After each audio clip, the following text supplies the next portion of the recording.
এটার আইতো গেলে আইলে তো খালি গোয়ালর বড় আমায় যেটা হল্লোটা হইল। বছরের পর বছর ধরে ভাঙছে সোনাই নদীর তীরবর্তী জনপদ বিয়ানীবাজার উপজেলার মুড়িয়া ইউনিয়নের পূর্ব তাজপুর এলাকা। নদী ভাঙনে গ্রামের একমাত্র যোগাযোগ সড়কটির বহু জায়গায় বিলীন হয়েছে, হুমকির মুখে রয়েছে বাড়িঘর। কয়েক যুগ থেকে নদী ভাঙন অব্যাহত থাকলেও ভাঙন রোধে কোনো ব্যবস্থা নেওয়া হয়নি। গ্রামবাসী চলাচলের সড়ক রক্ষা করতে বাঁশের বেড়া দিলেও সেটি কোনো কাজে আসছে না। দীর্ঘদিন থেকে ভাঙন অব্যাহত থাকায় নদী পূর্ব তাজপুর গ্রামের প্রায় 100 মিটার ভেতরে চলে এসেছে। এর ফলে অনেকেই নিঃস্ব হয়েছে, অনেকে বসতঘর হারানোর শঙ্কায় রয়েছেন।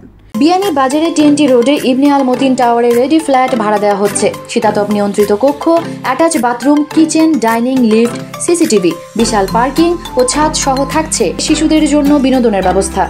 সোনাই নদীর ভাঙন রোধ করতে প্রয়োজনীয় ব্যবস্থা গ্রহণ করার দাবি জানিয়েছেন বিয়ানীবাজার উপজেলার তাজপুর গ্রামবাসী। আমরা যখন অতখান উঁচু হই তখন দেখছি ওই যে আড়া পর্যন্ত আসিল ফার গেছে সোজা বরাবর, তখন ভাঙ্গা ভাঙ্গা ভাঙ্গা ভাঙ্গা ভাঙ্গা বর্তমানে যাই আছে।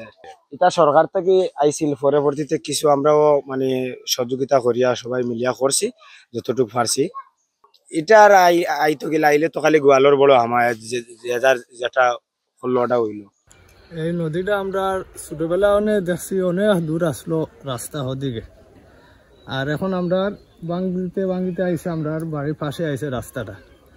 কেউ কোনো খোঁজ খবর রাস্তা নেয় না, অতটুকু জানি আমি। বাঙ্গার লগে ব্যবস্থা হয়েছিল, ওইলে খামটা বন্ধ হয়ে গেছে। ব্যবস্থা আসলো ওদিকে বলক হইতো, আমরা যতটুকু শুনছি আর কি।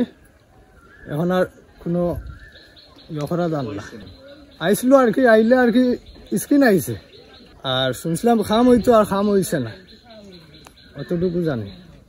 আমরা এখন ভাঙ্গিতে ভাঙ্গিতে এখন আমরা পুরা ঝুঁকিপূর্ণ। আমারও ভাঙ্গা গরু, রাস্তা আমার জায়গা পায়, আমি রাস্তা দিছি, আমার জায়গা পায়। আমি একবার আর ভাঙ্গিলে তো আমার ঘর একবারে যাইব গে। সৈয়দা আখি হক, এবিটিভি।